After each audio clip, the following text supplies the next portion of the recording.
여러분, 다음 주는 추수감사절입니다. 사람 사이에서도 감사가 없어지면, 감사에 대한 표현이 없어지면 오해가 생겨요. 그리고 섭섭한 마음이 생깁니다. 우리 하나님은 어떠실 것 같으세요? 저는 어릴 때 저희 부모님, 특히 저희 어머니가 단 것도 싫어하시고 고기도 별로 안 좋아하시고 생선도 몸통은 별로 안 좋아하고 그리고 또 감사를 받는 것도 어색해 하시고 그런 줄 알고 그렇게 어리석게 자라났답니다. 제가 7남매의 막내거든요. 한참 밑에. 그래서 모든 것을 당연하게만 알고 그렇게 자랐습니다.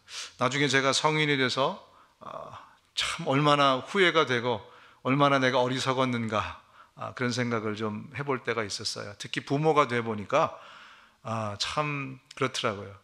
여러분, 하나님도 우리를 통해서 감사의 표현을 받기를 원하십니다. 하나님도 우리에게 많은 은혜를 베푸시지만 하나님은 우리에게 감사의 표현을 받기를 원하세요. 다음 주에 제가 설교를 안 하니까 미리 설교 좀 해서 감사에 대해서 잠깐 먼저 말씀을 드리는 것은, 하나님이 이스라엘 백성들에게 3대 절기를 주셨잖아요. 그죠? 우린 다 공부 열심히 하는 분들이니까 유월절, 오순절, 그 다음에 초막절, 유오초 3개의 절기를 주셨어요. 그래서 이스라엘 전역 어디에 있으든지 그 절기가 되면 20세 이상의 남자들은 반드시 참석하도록 그렇게 하셨어요. 그 멀리 사는, 그죠? 요단 동쪽에 사는 사람들도 거기 오려면 2주 이상 걸려서, 그래서 오는데 와서 어떻게 됩니까? 흠없는 제물을 가지고 하나님께 드렸어야 돼요. 그러니까 제물 들고 오랴. 또 그때만 되면 3대 절기가 다 무슨 날인지 아십니까? 추수 기간이에요. 6월절은 겨울 보리를 추수하는 기간입니다. 한참 바쁠 때 혹시라도 늦었으면 추수하다가 와야 돼요. 그죠? 오순절은 이제 밀을 추수하는 그런 기간이에요. 초막절은 올리브라든지 이런 것들을, 과일을 또 추수하는 기간이에요. 하나님이 하필 3번의 이스라엘 사람들에게 가장 중요한 반드시 지키라는 절기를 주신 것은 다 추수감사절입니다. 왜 그랬겠어요?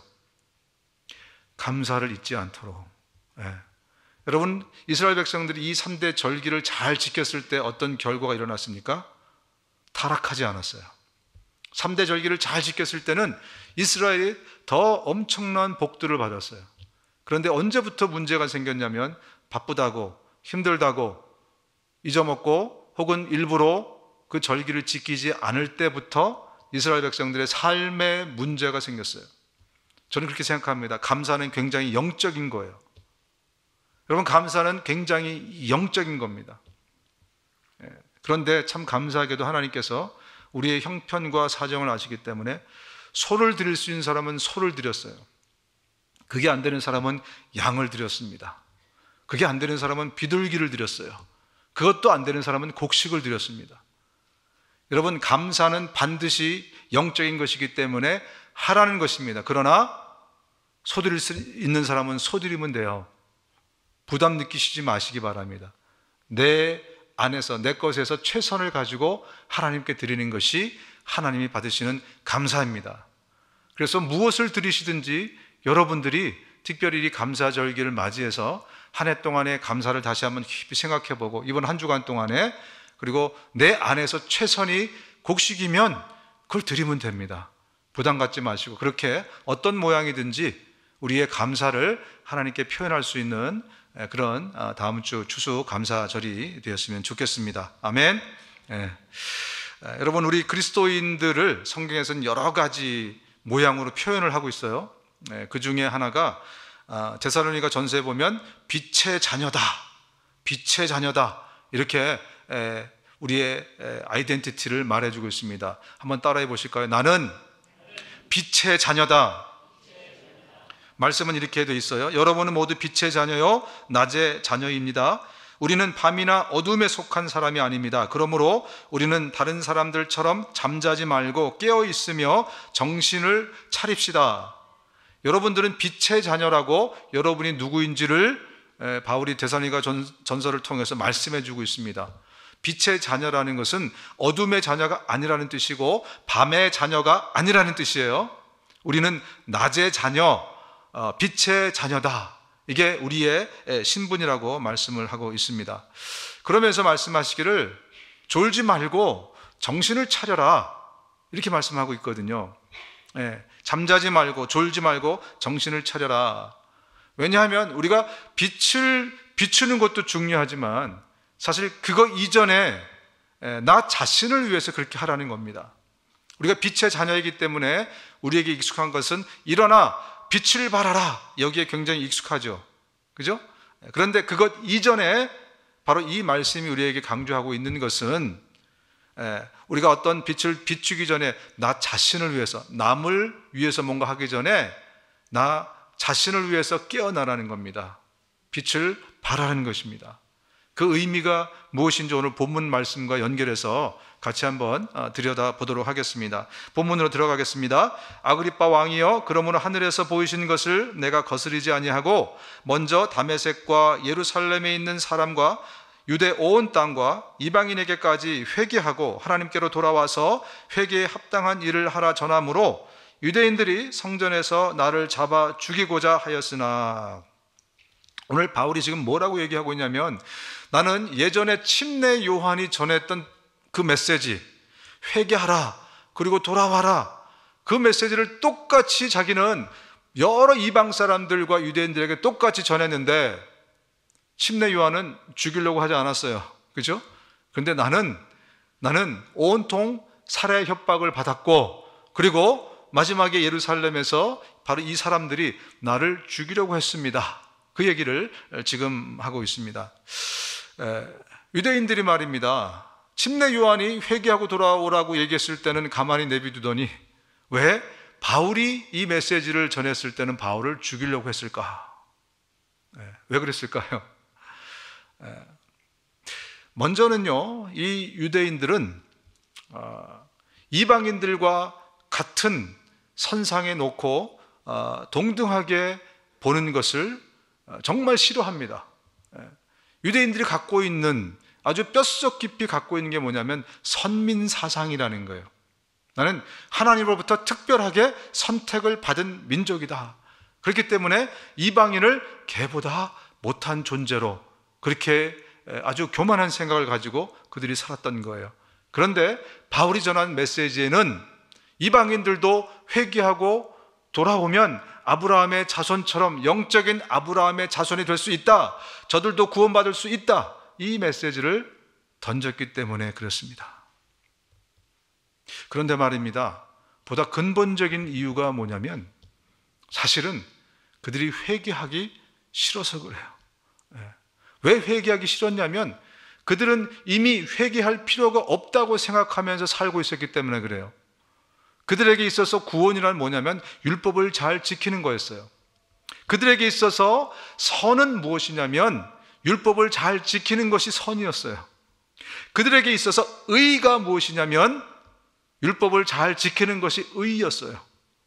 율법을 잘 지키면 모든 게 해결이 되는 거예요. 죄도 없어지고 또 천국 갈 수 있고 이 땅에서 선한 의인으로 하나님께 인정받을 수 있고. 그런데 그들이 율법을 그래서 목숨처럼 지키고 있는데 바울이 뭐라 그래요? 와서 그걸로는 천국 못 갑니다. 당신은 죄인입니다. 회개해야 됩니다. 아주 뒤집어지는 거죠. 그죠? 율법을 잘 지키면 의인이라고 생각했는데 와서 바울이 그러는 거예요. 당신은 지금 죄인이라는 거예요. 그래서 그걸 회개하지 않으면, 그 문제를 해결하지 않으면 당신도 지옥 갑니다. 이러니까 바울을 죽이려고 했던 거예요. 이해가 되십니까? 여러분, 2000년의 세월이 지금 지났어요. 요즘 사람들은 어떻게 생각할까요?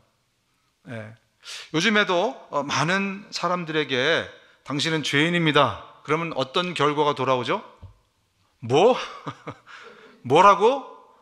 내가 죄인이라고 이런 요즘 말로 XX가 다 있나, 이렇게 반응을 할 겁니다. 여러분, 길 가는 사람을 붙잡아서 한번 이렇게 물어보세요. 당신이 오늘 죽으면 천국에 갈 것 같습니까? 라고 한번 혹시 물어본 적 있으세요? 감히? 길 가는 사람을 붙잡아서 당신 오늘 죽으면 어떻게 될 것 같습니까? 천국 갈 것 같습니까? 지옥 갈 것 같습니까? 라고 물어본다면 뭐라고 반응할까요? 아마 대부분은요, 잘 모르겠습니다라고 대답을 할 거예요. 그죠? 그리고 어떤 사람들은 모르긴 모르지만 천국 가게 되지 않을까요? 라는 대답이 상당히 많을 겁니다. 단 한 사람도 틀림없이 지옥 가죠. 이런 사람은 거의 만나볼 수가 없을 겁니다. 가끔 한두 사람 있겠죠. 그죠? 근데 잘 모르겠습니다라는 의미는 어떤 의미 같으세요?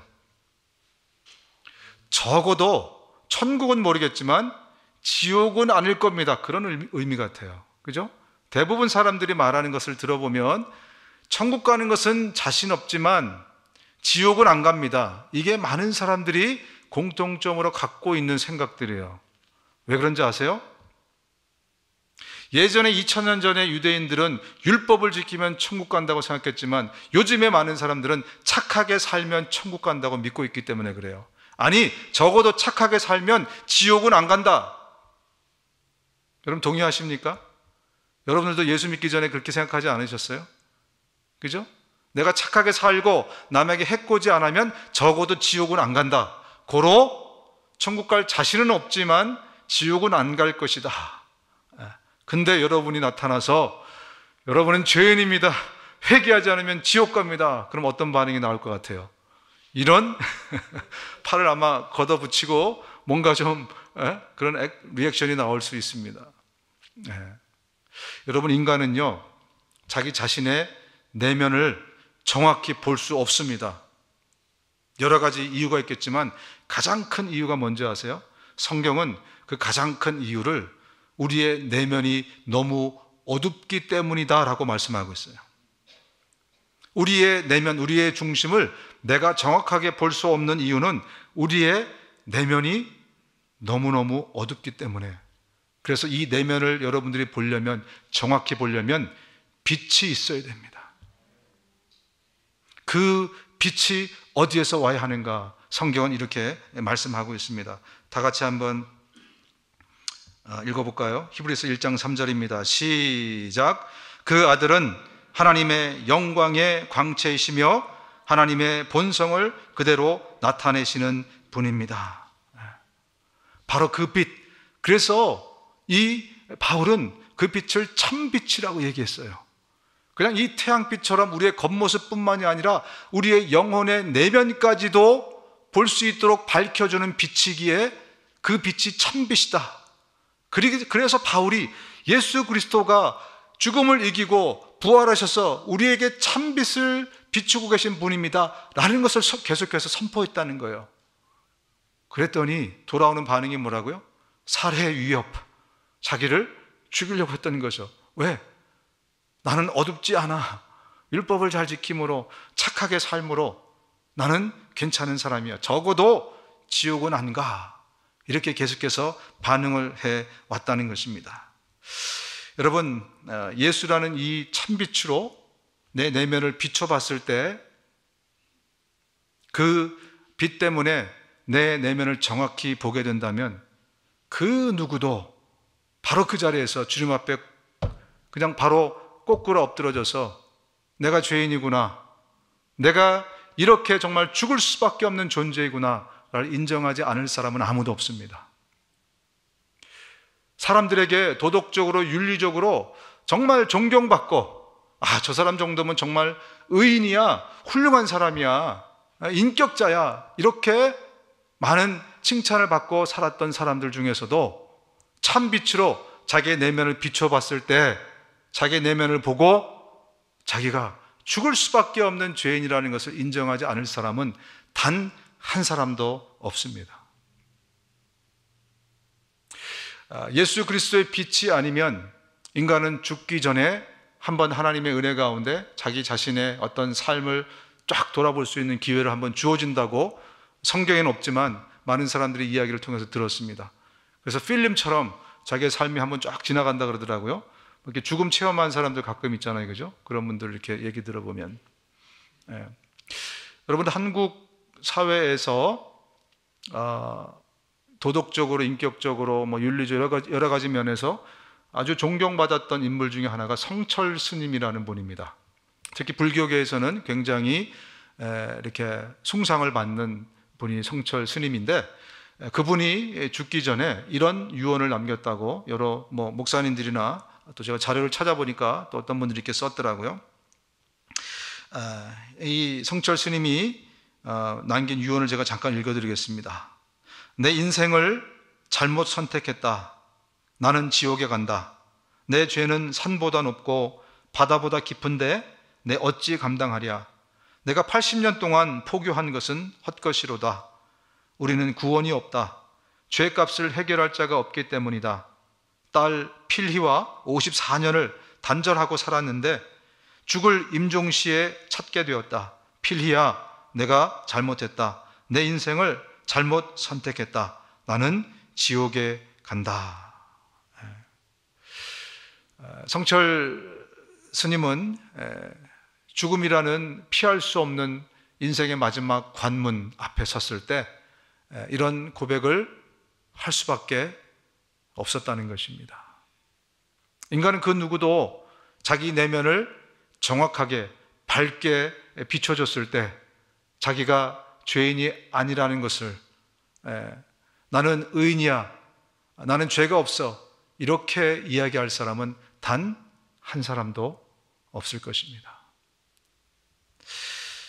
여러분, 침례 요한이 메시지를 전했을 때나 바울이 회개의 메시지를 전했을 때나 그 회개의 메시지를 듣고 마음을 활짝 연 사람들은 그 생명의 빛으로 자기 자신을 볼 수 있었습니다.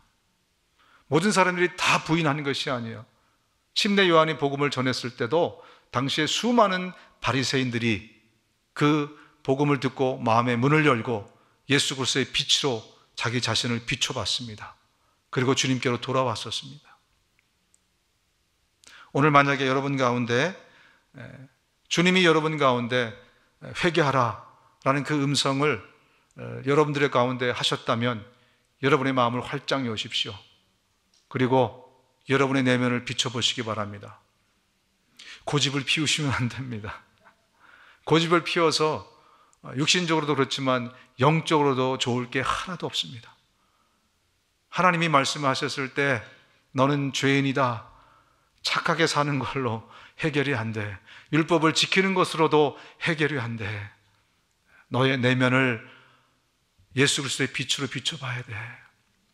여러분의 마음을 활짝 여십시오. 그러면 주님이 여러분의 마음을 비춰주실 것이고 그때 내가 누구인지 정확하게 여러분이 볼 수 있게 됩니다. 여러분, 그러나 우리가 여기에서 끝나서는 안 됩니다. 우리가 회개하고 주님께 돌아오는 것을 회심이라고 부릅니다. 내가 인생의 주인이 돼서 막 살다가 주님이 주님의 빛을 비춰주시니까 내가 죄인이구나, 그리고 포복절도하고 회개하고 주님께 돌아오는, 그래서 내 인생의 주인을 예수님으로 모시는 그것을 회심이라고 합니다. 그런데 오늘의 기독교가 너무나도 잘못하고 있는 게 뭐냐면 그 회심을 우리 신앙생활의 거의 전부인 것처럼 전하고 있다는 거예요. 회심은 시작일 뿐입니다, 여러분. 그래서 우리가 믿음 생활이라는 단어를 붙여요. 이제 삶이 시작되는 거예요. 그래서 회심도 중요하지만 왜 이게 첫 단추니까. 그러나 삶이 얼마나 중요합니까? 그죠? 삶이 회심보다 훨씬 중요한 거예요, 어떻게 보면은. 그렇지 않습니까? 여러분, 우리가 한 번 회개하는 것으로 끝나서는 안 된다는 얘기를 드리고 있는 겁니다. 날마다 회개를 해야 돼요. 왜냐하면 이 회개라는 것은요, 진짜 회개라는 것은 뭐냐면 내가 하나님 앞에 뉘우치는 것, 이게 사실은 진짜 회개가 아니라 회개의 시작이기 때문에 그래요. 진짜 회개는 뭐냐면요, 이제부터 원래 상태대로 돌아오는 것이 진짜 회개예요. 회개의 의미를 여러분이 잘 아셔야 됩니다. 먼저는 우리가 입술의 고백과 마음의 뉘우침으로 회개가 시작되지만 우리의 잃어버렸던 원래의 상태로 돌아오는 것이 온전한 회개예요. 한번 따라 합시다. 회개란 원래 상태로 돌아오는 것이다. 자, 그렇다면 여러분의 원래 상태가 어떤 상태였을 것 같으세요? 여러분의 원래 상태는 어떤 상태였을 것 같습니까? 여러분의 원래 상태는요, 하나님과 똑같은 상태예요. 예수님과 똑같은 상태예요. 왜? 우리는 하나님의 형상으로 만들어진 존재이기 때문에. 이해가 되시죠? 죄 때문에 그 모든 것이 다 얼그러지고 망가진 거예요. 우리 힘으로는 필 수 없는 그런 상태로 완전히 망가진 거예요. 그래서 회개라는 것은요, 우리가 또 피어서 원래의 상태로 돌아오는 것을 회개라고 합니다. 그래서 단 한 번의 회개를 통해서 회심하고 끝나는 것이 아니라 날마다 나를 예수님의 빛으로 비춰보면서 빛을 비추면 이 안에 이렇게 완전히 구겨진 거죠. 완전히 구겨진 상태. 그래서 조금씩 펴지는 거예요. 그 어두움들을 하나씩 물리치고 또 회개해 나가고 이것도 저것도 발견해서 계속해서 나중에는 주님과 가까워지는, 주님과 예수님과 같아지는 상태에 이르는 것이 회개다라고 여러분이 기억하셔야 됩니다. 침례 요한한테 사람들이 왔잖아요. 그래서 침례 요한이 회개하고 침례를 받고, 회개 요한이 준 침례는 회개의 침례입니다. 그러니까 와서 침례 받으라, 회개해라, 그리고 예수님이 올 것이니까 그 길을 예비하고 기다려라, 이렇게 말씀했잖아요. 그죠? 그랬더니 사람들이 물어봤어요. 알았습니다. 당신이 얘기하는 대로 침례는 받겠습니다. 그럼 그게 답니까? 라고 세리가 물어봤어요. 그랬더니 세리한테 뭐라고 말씀하시죠? 세리한테 뭐라고 그러셨어요? 침례 받고 회개하고, 다시 말하면 뉘우치고, 그 다음에 네가 그동안에 착복하고 있었지 않았느냐? 2,000불 거두라 그랬는데 너 지금 10,000불 걷고 있지 않느냐? 그러니까 너는 이제부터는 2,000불만 거둬라 라고 말씀했어요. 무슨 얘기예요? 원래 상태로 돌아와라 라고 말한 거예요. 군인이 와서 물어봤어요. 저는 어떻게 해야 됩니까? 침례는 받았어요. 그 다음은 so what? 그 다음은 what's after this? 그 다음에 뭔지 물어봤어요. 그랬더니 뭐라 그래요? 너는 그동안 군인의 권력을 사용해서 많은 사람들을 괴롭히지 않았느냐? 네 군장 같은 거 갖고 갈 때 무거우면 지나가는 사람 불러다가 가서 씌워서 나 대신 들고 가, 이렇게 나쁜 짓 많이 하지 않았느냐? 이제는 그런 짓 하지 마. 무슨 말이에요? 원래 상태로 돌아가라. 그렇습니다. 우리가 날마다 예수 그리스도의 빛을 내 안에 비춰야 되는 것은 내가 나의 원래의 상태, 예수 그리스도와 닮은 그 상태로 돌아가게 하기 위해서. 그게 진정한 회개예요. 그렇게 우리는 돌아가야 됩니다. 여러분, 이스라엘 백성들이요, 중요한 구절이 있습니다. 고린도 후서 3장 18절입니다. 이것도 같이 한번 읽어보겠습니다. 고린도 후서 3장 18절 시작. 우리가 수건을 벗은 얼굴로 거울을 보듯이 주님의 영광을 보게 되면 점점 더한 영광으로 주님의 모습을 닮아가게 됩니다. 자, 한번 보세요. 이게 무슨 말씀인지. 한번 같이 읽으면 이 내용이 확 안 들어오죠. 그죠? 무슨 얘기예요? 빛을 계속 비추고 있으면, 예수 그리스도를 계속 보고 있으면, 그 빛나는 얼굴을 계속 보고 있고 내 마음에 비치면 내가 나중에 어떻게 된다고요? 예수님처럼 닮아간다는 거예요. 왜? 날마다 회개하게 되기 때문에 그래요. 그러면 성령께서 역사하시면요, 나도 모르고 있는 것을 기억나게 하십니다. 나도 모르고 있던 죄들을 다 회개하게 돼요. 옛날에 여러분들이 떡볶이집에서 뭐 이렇게 200원 들 놓고 나온 것까지 다 생각나게 하세요. 참 희한한 현상들이 나요. 날마다 예수 그리스도 앞에, 날마다 회개함으로 그분 앞에 나가면 나도 잊어먹었던 것까지도 회개하면서 점점점 예수님의 형상으로 회복되게 되어 있는 거예요. 그래서 우리가 날마다 회개하라는 것입니다. 이스라엘 백성들이 출애굽할 때 여성들이 그 피난 짐이 얼마나 좀 이렇게 캄팩해야 됩니까? 그죠? 여러분 피난은 안 가보셨겠지만 우리 어르신들은 좀 가보셨죠? 그죠? 쓸데없는 거 들고 가는 사람 없어요. 피난 가는데. 그죠? 딱 필요한 물건만 싹 넣어갖고 가는데, 그때 이스라엘 여성들이 갖고 왔던 진귀한 물건 중에 하나가 뭔지 아십니까? 그 바쁜 와중에도 노수로 만든 거울을 들고 나왔다는 사실. 물론 그때 그게 귀했을 것입니다. 근데 보석보다도 노수로 만든 거울까지 갖고 나와서 그 광야에 바람이 부는데도 미모를 열심히 가꿨던 것 같아요. 근데 여러분, 이 놋거울로 나중에 하나님이 뭐를 만드시는지 아십니까? 그는 물두멍과 그 받침을 놋쇠로 만들었는데 그것은 회막 어귀에서 봉사하는 여인들이 바친 놋거울로 만든 것이다. 물두멍이라는 것을 만들었어요. 물두멍은 뭐냐면요, 큰 대야입니다. 대야. 근데 이게 성소, 하나님이 계신 성소와 번제단 사이에 놓여 있어요.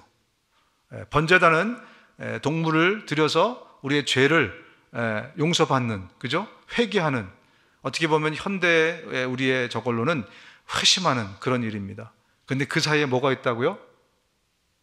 거울을 가지고, 하필 거울을 가지고 이 물두멍을 만들었습니다. 이 물두멍은 뭐냐면 제사장들이 제사를 열심히 돕다 보면 피도 튀고 기름도 튀고 발에 먼지도 묻고, 그죠?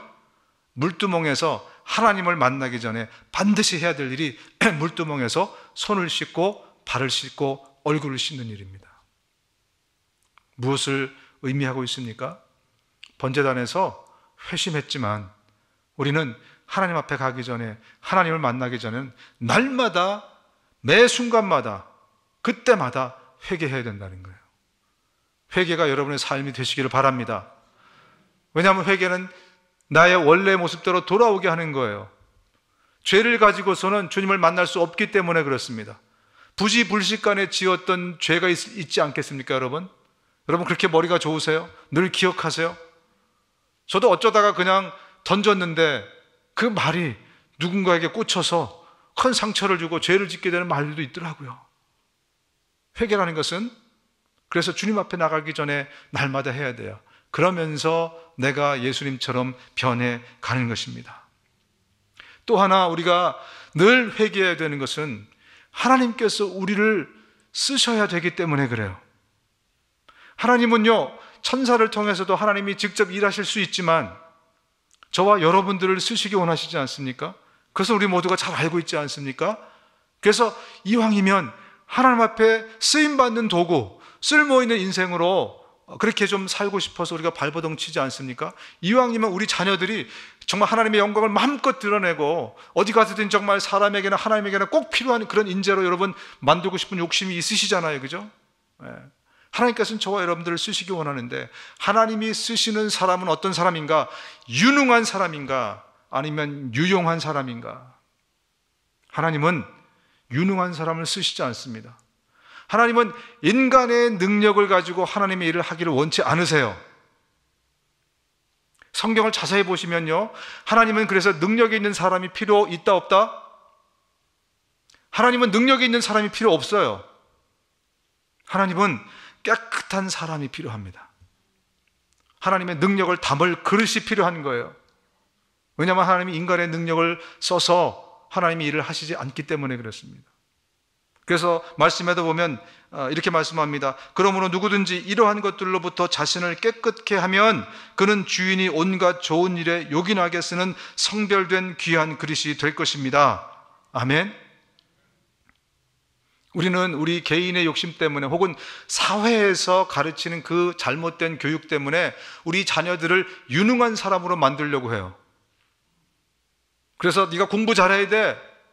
네가 법관이 돼야지. 네가 의사가 돼야지. 근데 그것은 한낱 인간의 욕심일 뿐입니다. 또 그렇게 한다고 해서 되는 경우가 많지 않습니다. 제 자식들을 보면 그래요. 왜 저라고 욕심이 없었겠어요? 그죠? 하나님의 은혜가 있으면 하나님이 하나님의 길로 인도하실 겁니다. 누구에게는 5달란트를 주셨고 누구에게는 2달란트를 주셨어요. 우리는요, 정말 제대로 하나님이 누구신지를 안다면, 성경을 제대로 안다면 그 원리를 잘 보셔야 돼요. 각기 달란트에 맞게 하나님이 쓰실 것입니다. 그런데 우리 인간이 할 수 있는 가장 중요한 일이 무엇이냐? 달란트를 늘리는 일이 아니에요. 나를 성별하는 것입니다. 나를 깨끗게 하는 것입니다. 날마다 내 안에서 죄를 없애버리는 일입니다. 그러면 주님을 닮아가게 될 것이고 하나님이 쓰시는 유용한 도구가 될 것입니다.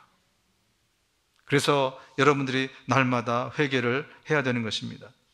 하나님은 그렇게 말씀하세요. 너희는 두려워하지 말고 가만히 서서 여호와께서 오늘 너희를 위하여 행하시는 구원을 보라. 출애굽기에 처음 이스라엘 백성들이 하나님의 백성으로 공식적으로 되면서 하나님이 그들에게 주신 가장 강력한 첫 번째 메시지예요. 뭐라는 거예요? 가만히 있으라는 메시지를 주셨어요. 가만히 있어. 네 제발 움직여. 뭐 하려고 그러면 가만히 있어. 그리고 내가 누군지를 보라는 거예요. 하나님은 인간의 능력으로 하시지 않습니다. 바로 이때 아말렉 족속이 쳐들어오고요, 이때 이집트 그 군사들이 쳐들어온 때예요. 그때 하나님의 명령은 가만히 있으라는 거였어요. 이때뿐인 줄 아십니까?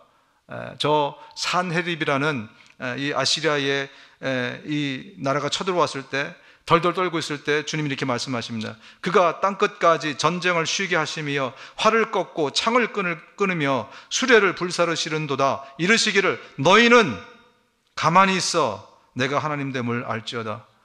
또 가만히 있으래요. 왜? 인간의 능력을 쓰시지 않겠다는 거예요. 하나님은 깨끗한 사람을 쓰십니다. 그래서 오늘도 하나님은 그릇을 찾고 계세요. 멋진 그릇, 금그릇, 은그릇을 찾는 게 아니에요. 하나님의 쓰임새에 맞음에 따라서 깨끗한 성별된 그런 그릇을 찾는 거예요. 우리 자녀들이 깨끗한 그릇만 될 수 있다면 하나님이 그에게 주신 달란트에 따라서 정말 하나님을 기쁘시게 하는 도구로 쓰임받습니다. 여러분, 2달란트 받은 사람이 더 큰 상을 받았습니까? 5달란트 받은 사람보다? 아니면 1달란트 받은 사람보다? 아니요. 누구든지 자기의 달란트에 맞게끔 한 사람이 다 똑같은 칭찬을 받았어요. 그것을 잘 보십시오. 네. 여러분, 세 번째로 우리가 날마다 회개하고 날마다 빛 대신 예수 그리스도로 내 내면을 비춰봐야 되는 이유는 우리 안에 천국이 회복되어야 되기 때문에 그렇습니다. 여러분 안에 있는 천국이 회복되어야 되기 때문에 그렇습니다. 다시 본문으로 마지막으로 들어가겠습니다. 하나님의 도우심을 받아 내가 오늘까지 서서 높고 낮은 사람 앞에서 증언하는 것은 선지자들과 모세가 반드시 되리라고 말한 것밖에 없으니 곧 그리스도가 고난을 받으실 것과 죽은 자 가운데서 먼저 다시 살아나사 이스라엘과 이방인들에게 빛을 전하시리라 함이니이다 하니라. 결국 바울이 아그리빠 앞에서 저는 억울합니다. 저는 큰 죄진 게 없습니다. 제가 죄가 있다면 저는 이 메시지밖에 전한 죄가 없습니다. 예수가 죽음을 이기고 어둠을 이기고 부활하셔서 이 세상에 온 세상을 비추는 빛이 되셨습니다. 저는 이것 전한 것밖에 없어요. 그 얘기를 오늘 본문에서 하고 있는 것입니다. 여러분, 성경을 잘 보시면요, 창세기부터 계시록까지 처음에 빛으로 시작해서 끝에 빛으로 끝납니다. 오늘 제가 드린 말씀을 가지고 다시 한번 성경을 보세요. 여러분 동의하실 겁니다. 성경에 약 200번 이상의 빛에 관한 이야기가 나옵니다. 왜 그럴까요? 왜 성경은 창세기부터 계시록까지 온통 빛에 관한 이야기를 할까요? 왜냐하면 하나님이 빛이시기 때문에 그렇습니다. 하나님이 이야기를 한다면, 자기 얘기를 한다면 빛의 얘기를 할 수밖에 없는 것이죠. 창세기 1장 3절에 말씀합니다. 그때 하나님이 빛이 있으라 라고 말씀하시자 빛이 나타났다. 하나님은 빛 자체이신 것입니다. 그분의 그 오리지널이 빛이신 거예요. 그분의 오리지널이 사랑이듯이 그분 자체가 바로 빛이시고 바로 사랑이십니다. 하나님은 빛이시며 그분에게는 어두움이 전혀 없습니다. 우리는 이 말씀을 그리스도에게서 듣고 여러분에게 전합니다. 우리가 예수님을 통해서 하나님이 빛이시다라는 것을 알게 되었다는 거예요. 왜? 그동안 우리는 너무 어두웠기 때문에 나뿐만 아니라 그 무엇도 분별할 수가 없었어요. 그래서 율법으로 해보려고 했지만 그게 잘 안 됐어요. 오히려 율법을 통해서 뭔가를 구별을 해볼더니 나 자신이 죄인인 것만 드러나는 거예요. 그래서 온전히 볼 수 없었는데 예수 그리스도가 빛을 비춰주시니까 나도 보게 되고 하나님도 보게 된 거예요. 그래서 보니까 하나님이 빛이시네, 이것을 알게 되었다는 것이죠. 그래서 하나님께서는 태초에 모든 어두움들을 몰아내시고 이 땅에 천지를 창조하면서 이 땅에다가 임시 천국을 만드신 것입니다. 하나님이 이 땅을 처음 만들 때는 이 땅을 천국의 모형으로 만드셨어요. 여러분, 에덴 동산이 천국의 모형이지 않습니까? 죄가 들어오기 전까지는 하나님의 천국의 모형을 이 온 천지를 통해서 하나님이 지으신 거예요. 그런데 죄가 들어오면서 그 천국이 망가졌습니다. 하나님 만드신 그 천국의 모형이 깨졌어요. 그래서 하나님께서는 하나님과 똑같은 참빛이신 예수 그리스도를 이 땅에 보내셔서 다시 어두워진 이 세상을 밝게 하신 것입니다. 바울이 지금 그것을 증언했다라고 그렇게 말씀하고 있는 겁니다. 그래서 예수 그리스도가 유일하게 온 세상을, 온 사람을, 인간의 내면을 비출 수 있는 유일한 찬빛이다, 이렇게 바울이 증언을 하고 있는 겁니다. 여러분, 천국의 특징이 뭔지 아세요? 여러 가지 천국에 대한 이야기를 들었는데 성경 그대로 의하면 계시록에 이렇게 나와 있습니다. 거기에는 더 이상 밤이 없을 것이며 등불이나 햇빛이 필요 없을 것입니다. 이것은 하나님이 그들에게 빛을 주실 것이기 때문입니다.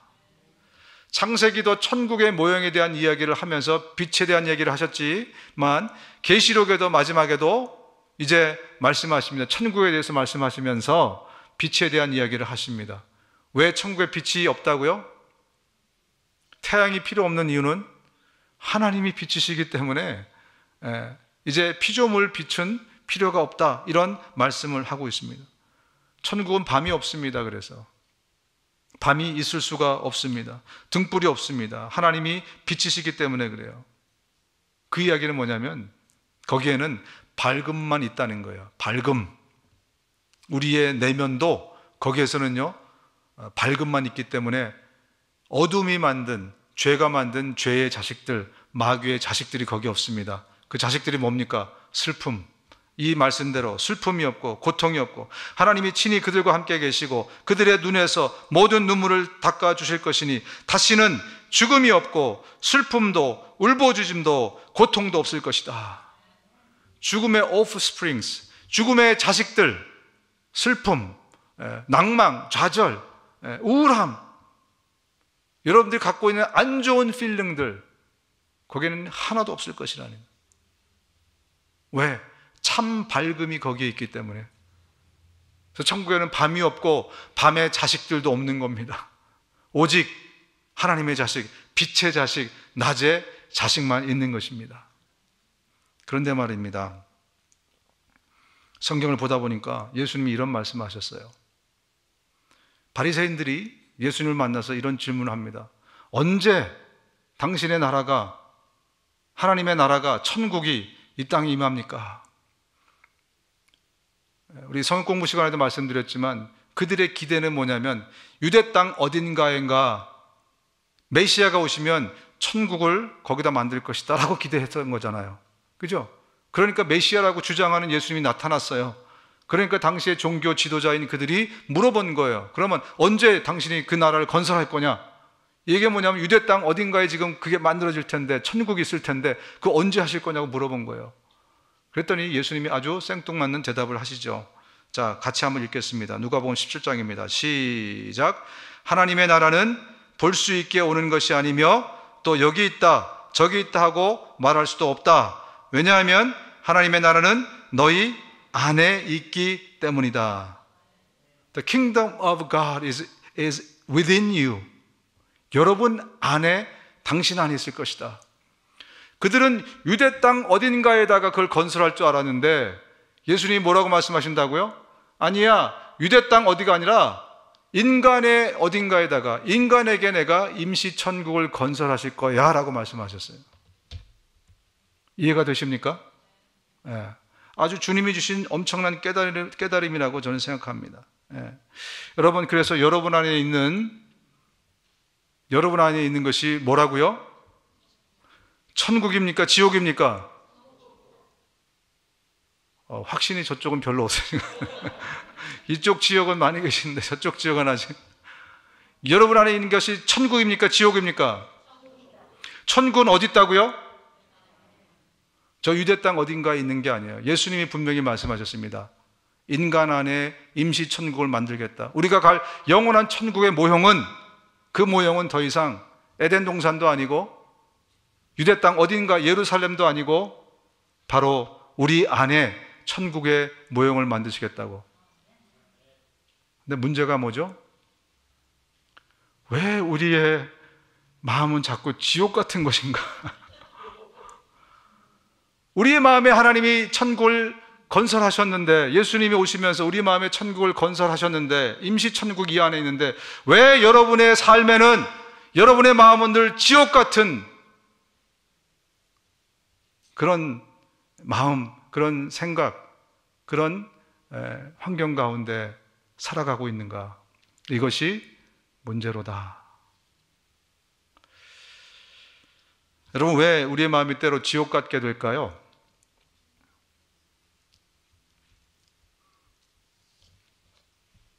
여러분, 우리의 마음은요, 사탄이 만질 수 있는 게 우리의 마음입니다. 사탄이 가룟 유다의 마음을 만졌어요. 그래서 그 가운데 그 마음을 충동해서 예수님을 팔도록 만들었다는 것을 우리 모두가 알고 있습니다. 마음은 사탄이 와서 거기에서 우리가 들은 하나님의 생명의 말씀을 뺏어갈 수 있는 공간이라는 것을 우리는 예수님의 씨 뿌리는 비유를 통해서 이미 알고 있습니다. 그리고 고린도 후서에 뭐라고 말씀하고 있냐면, 이 세상의 신인 사탄이 믿지 않는 사람들의 마음을 어둡게 했기 때문에 그들은 하나님의 모습인 그리스도의 영광에 대한 기쁜 소식의 빛을 볼 수가 없었습니다. 마음을 와서 사탄이 어둡게 만들었대요. 여러분, 예수님은 임시천국을 우리의 마음에 건설하셨는데 사탄이 우리 마음에, 말씀에 있는 길가에 뿌려진 씨앗처럼 훅 집어가게 하고, 그죠? 사탄이 그것들을 방해하고 때로는 어둡게 하고 여러 가지 많은 활동을 우리 마음에다 지금 하고 있다는 거예요. 저는 우리 마음이 철옹성인 줄 알았는데, 주님 이외에는 건드릴 수 없는 공간인 줄 알았는데, 그런데 우리의 중심에 사탄이 뭔가 역할을 할 수 있다는 놀라운 소식을 여러분들에게 말씀드립니다. 때로 우리의 마음이 지옥 같을 때, 여러분, 우리의 기쁨을 빼앗겼기 때문에 그렇습니다. 사탄이 빼앗아간 거예요.